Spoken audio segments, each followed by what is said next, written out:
ಜನ್ಮಭೂಮಿಶ್ಚ ಸ್ವರ್ಗಾದಪಿ ಗರಿಯತಿ. ಜನನಿ ಜನ್ಮಭೂಮಿಶ್ಚ ಸ್ವರ್ಗಾದಪಿ ಗರಿಯತಿ. ಎಲ್ಲರಿಗೂ ಸ್ವಾತಂತ್ರ್ಯ ದಿನಾಚರಣೆಯ ಶುಭಾಶಯಗಳು. ಇಂದು ನಿಮ್ಮೆಲ್ಲರ ಜೀವನದಲ್ಲಿ ಸ್ವರ್ಣಾಕ್ಷರಗಳಿಂದ ಬರೆದಿರುವ ಅತ್ಯಮೂಲ್ಯವಾದ ದಿನ. ಕಾರಣ ಬ್ರಿಟಿಷರು ನಮ್ಮ ದೇಶವನ್ನು ಬಿಟ್ಟು ತೊಲಗಿದ ದಿನ. ಈ ಸುದಿನ ಪರಕೀಯರ ಸಂಕೋಲೆಯನ್ನು ನನ್ನ ತಾಯಿ ಭಾರತ ಮಾತೆಯು ಕಿತ್ತುವೆಸೆದ ದಿನ. ಈ ಪ್ರಮುಖ ದಿನ ಆಕೆಯ ಮಡಿಲಲ್ಲಿ ಸ್ವತಂತ್ರವಾಗಿ ಉಸಿರಾಡದ ದಿನ. ಒಂದ ಎರಡ ಒಟ್ಟಾರೆ ಹೇಳಬೇಕಾದರೆ ಭಾರತೀಯರ ಮರುಜನ್ಮಕ್ಕೆ ಕಾರಣವಾದ ದಿನ ಈ ದಿನ. ಆಗಸ್ಟ್ 15 ಇತಿಹಾಸದಲ್ಲೇ ಮೈಲುಗಲ್ಲು ಸಾಧಿಸದ ದಿನ. ಒಂದಾನೊಂದು ಕಾಲದಲ್ಲಿ ಸರ್ವ ಸಂಪದ್ಭೂತವಾದ ಭಾರತದಲ್ಲಿ ಕೇವಲ ಸಾಂಬಾರ್ ಪದಾರ್ಥಗಳಿಗೆ ಮಾರಾಟಕ್ಕೆ ಬಂದ ಬ್ರಿಟಿಷರು ನಮ್ಮ ನೆಲದಲ್ಲೇ ನೆಲೆಯೂರಿ ಅಷ್ಟೇ ಅಲ್ಲದೆ ನಮ್ಮಲ್ಲೇ ಬಿರುಕುಗಳನ್ನುಂಟು ಮಾಡಿದರು. ದೇಶಕ್ಕೆ ಬಂದ ಹಲವಾರು ವಿದೇಶಿಗರಲ್ಲಿ ಈ ಕೆಂಪು ಮೂತಿಯ ಮಂಗಗಳೇ ಸುಮಾರು 700 ವರ್ಷಗಳಷ್ಟು ಭಾರತ ಹಾಗೂ ಭಾರತೀಯರನ್ನು ದಕ್ಷತ್ವಕ್ಕೆ ನೂಕಿದರು.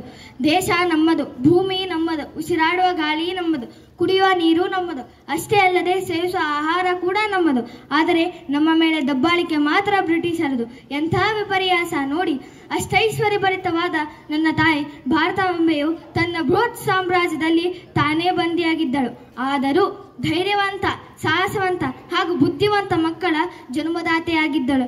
ವಿನಾಶಕಾಲ ವಿಪರೀತ ಬುದ್ಧಿ ಎಂಬಂತೆ ದಿನೇ ದಿನೇ ಈ ಬ್ರಿಟಿಷರ ದಬ್ಬಾಳಿಕೆ ಹೆಚ್ಚಾಗಲು ಹಲವಾರು ವೀರಪುತ್ರರು ಮುಂದಾದರು.